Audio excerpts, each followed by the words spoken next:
Baseball got their season underway this past weekend. We take a look at how their first two games went against a stingy Nebraska Kearney team. Plus, find out what went down between the Lady Mavs and South Dakota School of Mines in a game that ended in the final seconds. All that and more coming to you next on Maverick Postgame.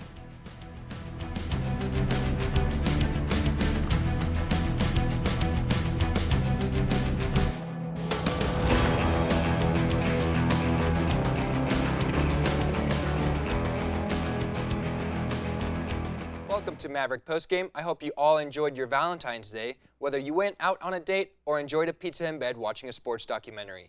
I'm Joe Azar. And I'm Bryce Reedy. The snow is melting away and the familiar sound of a ball meeting a bat is becoming more and more frequent, which means baseball season is finally upon us here at CMU. Once again, the Mavericks are favored to win the RMAC Conference, getting all 7 of the first place votes in the conference's preseason poll.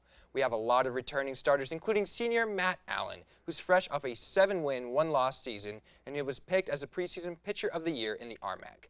Tyler Ehlers, Nick Cardinale, Zach McLeod, and Alex Fife join Allen in the conference's preseason team of the year. CMU also returns to leaders in hits, RBIs, and batting average from last season, with Fife leading 2 of those categories. With all the talent on the Mavs' team, CMU was picked 9th in the national poll, good enough for the top spot in the South Central region. Manager Chris Hanks spoke about the upcoming opener and the pressure that comes with being one of the nation's premier squads. Well, we know we have a target on us. We embrace that. We try to put these guys under pressure in practice. I think it's okay to be under pressure early in the season because ultimately, if you're going to cross that threshold and get to the big tournament at the end, you're going to have to play with some pressure. I think we have to out-team people. We have to be a unified unit. We have to play selfless baseball. We have to play for each other. It's always good to get going. We've been practicing hard for about a month now, and it's time to get out on the field and play. With the target on their back, the Mavericks got all they could handle in the season opener against conference foe Nebraska Kearney. The Lopers got to CMU starter Tyler Ehlers in the 4th inning, exploding for 4 runs to take a big lead. However, the Mavs answered right back with 4 runs of their own, hitting 4 doubles in the inning. Bly Madris led the inning with a double, followed by a Jake Druce groundout, and then 3 straight doubles by J.J. Carr, James Young III, and P.J. Gonzalez. The Lopers wouldn't go away, however, once again taking a 1-run lead in the top half of the 8th inning. This time it was last season's hits leader Alex Fife who responded for CMU. His lone hit of the game came on an RBI double that scored John Ballard from first and P.J. Gonzalez from second to give the Mavericks a 6-5 victory. After the game, we caught up with both Hanks and Fife to talk about the opening day win. Well, I was impressed with Kearney's club. They have a good team. I thought their pitching was good. We knew they'd be a disciplined team. There will be 2 more hard-fought games because they're a well-coached program. Well, that's what we expect from them. We're not surprised by it. We're going to be resilient. We're going to compete, and so I'm happy for them in that regard. But we're going to get everybody's best effort, and we got great effort from Kearney today. Yeah, I mean that's kind of how Skip preaches in the program, and we're going to be relentless. And even on a bad day like this, or you didn't get our best, there was no way we were going to roll over. So. On Saturday, the Mavs and Lopers squared off again on Valentine's Day, and CMU certainly didn't show any love for their opponents. In what was Chris Hanks' 1,000th game in charge of the Mavs baseball team, CMU certainly made it a night to remember as 5 pitchers combined for a shutout in their 6-0 win. Matt Allen began his season on a strong note, going 4 2/3 innings with striking out 2 and allowing only 4 hits. Zach McLeod, Nick Borowski, and James Young III all finished with 2 hits in the game. Greg Reynolds finished the game 1 for 2 with a run scored and a run driven in. He had the lone extra base hit the whole game. The Mavericks finished out their opening series on Monday at 2:30 before traveling to California to play a 4-game series against Cal Baptist starting on Thursday. As it stands, Chris Hanks is 3 wins shy of his 700th win as skipper of CMU. Now the Lady Mavs suffered their 7th conference loss in Friday's 58-53 game against Black Hills State. CMU needed some momentum as the season ended, and they looked to get back in the winners column in their last road game of the season against South Dakota School of Mines.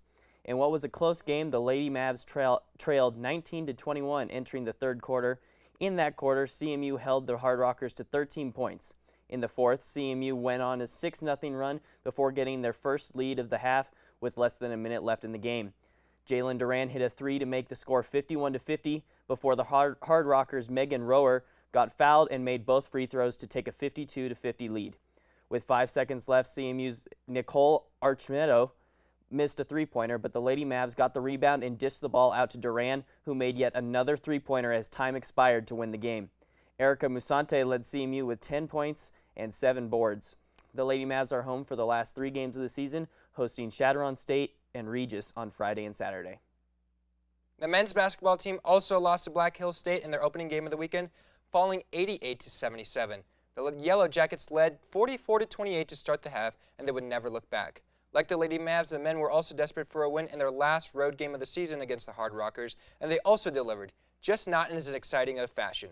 Sharpshooter C.J. Davis made 5 of 7 three-pointers and scored 22 points in their 85-66 win. The Mavericks had the game in hand early, leading 46-27 at halftime and making 40% of their field goals. Defense was also pivotal for CMU as well, forcing 21 Hard Rocker turnovers. Ryan Steffen had his usual double-double with 21 points and 13 boards. Now, the Colorado Mesa men's swimming and diving came within 1 point of upsetting 2 top 10 teams to claim its second RMAC championship. The Mavericks appeared to have won the team title after Lindenwood was disqualified in the final of the 400 free relay. After a protest, Lindenwood was reinstated, taking points from CMU and giving the team title to California Baptist. California Baptist won the meet with a 916-point effort, followed by Colorado Mesa with 915 points and Lindenwood with 908. Sam Bryant continued his white-hot streak and entered the meet on an emphatic note. The sophomore won the 1,650 free and set pool and RMAC records with a time of 15:38.9. Bryant was named the RMAC Swimmer of the Week, or Swimmer of the Meet, which is awarded to the swimmer who scores the most individual events during the meet. Bryant, however, was the only swimmer, man or woman, to win 4 individual events on the championship. Mary Says competed in the backstroke double by winning the 200 by over 5 seconds.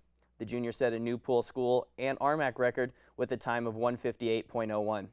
Justin Hastings came up short in his quest of the backstroke double after finishing second in a time of 1:47.75. The CMU swimming and diving teams will compete in the last chance to meet in hopes of qualifying for the NCAA Division II National Championships, which start March 11th. Our Maverick Player of the Week should come as no surprise, as the obvious choice was swimmer Sam Bryant. Bryant was named the RMAC Swimmer of the Meet, winning the men's 1,000 free medley with a new conference record time. He also broke the record in the 400 individual medley and the 500 free medley with another school record time. You want more broken records? How about a pool and RMAC record in the 1650 free? The record books will now have Bryant's name all over it, which is why he is our Maverick of the Week. Congratulations to him. And that's going to do it for this week. As always, come back next week for all the latest news and scores in the world of CMU sports. With Joe Azar, I'm Bryce Reedy, wishing you a happy week, Mavs.